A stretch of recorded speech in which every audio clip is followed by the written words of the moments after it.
For the past 3 years, members of the Tallahassee and Leon County community have been coming together to share a meal and engage in meaningful conversation around the longest table. Yet another great week in Florida State athletics. It's been 21 days since Florida State football last played a game against the University of Alabama on September 2nd. It's the third longest gap between two games in program history. From proper evacuation protocol to learning how to use a fire extinguisher. Officers from across the state of Florida gathering in one place on Sunday night, the steps of the old Capitol building in downtown Tallahassee, for a candlelight vigil. We begin with some breaking news. It has been reported and now confirmed that Florida State head coach Jimbo Fisher has agreed to a deal to become the next head football coach at Texas A&M University. From the departure of Jimbo Fisher to the beginning of lethal simplicity, from an Elite Eight run to college baseball history, from playing in the sand to the links to right here at Dick Howser Stadium. What a ride it has been for these dogs and their handlers. I believe Alabama's going to win this game 30-17, but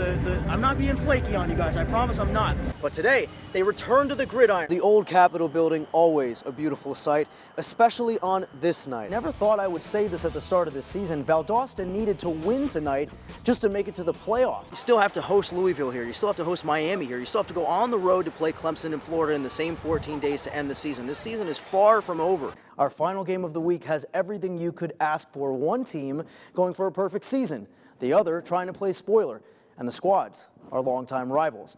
We're talking Godby and Lincoln. Coming to you from our new digs here, not too bad. We'll get to the undefeated clash in just a moment, but Blake, a more pressing game to get to. I've only just a minute, only 60 seconds in it. Forced upon me, can't refuse it, didn't seek it, didn't choose it. But it's up to me to use it. I must suffer if I lose it, give an account if I abuse it. Just a tiny little minute, but eternity is in it. I think this just describes who Coach Gates is. This is something that I feel that Coach Gates actually lives by. Using, every minute that he has to do something powerful and do something meaningful.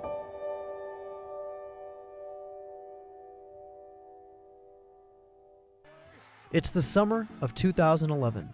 Florida State men's basketball has made strides under head coach Leonard Hamilton.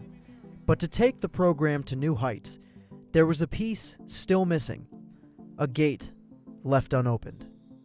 My name is Dennis Gates. I'm assistant men's basketball coach here at Florida State University.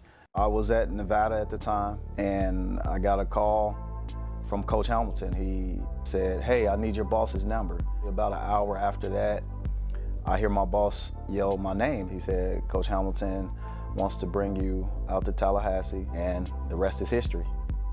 Born in the inner city of Chicago, Dennis Gates wasn't raised by a single guardian. He was raised by the game of basketball. Well, Chicago is a different place in general, and I think violence, drugs, things like that is everywhere, and basketball is a universal sport. It connects people. It allows and gives us all a safety. It occupied my time away from certain things that could have been, disastrous. At Whitney Young High School on the west side, Gates improved his grades and his game. And it earned him a full scholarship at the University of California, Berkeley. I looked at myself as a leader at that point. Even when I was a freshman, I looked at myself as a captain. But the best part about it is the people that you meet along the way. That's what uniquely bonds individuals. His ability to connect with players is part of what makes him the strong recruiter he is today. Coaching has allowed Gates to do what he's always dreamed of, to give back. For me, Coach Gates was everything when it came to me choosing Florida State. He was the one true connection that I had to Florida State. But Coach Gates was like the big brother I never had. I mean, he's the one who recruited me, the one who got me here. He's the one who came to the house visit. He's the one that talked to my mom and my dad every day just to get them to be comfortable with me coming out of state, being this far from home. Before every game, Gates gives a hug to every one of his players. He's shown them the love, and they've responded right back.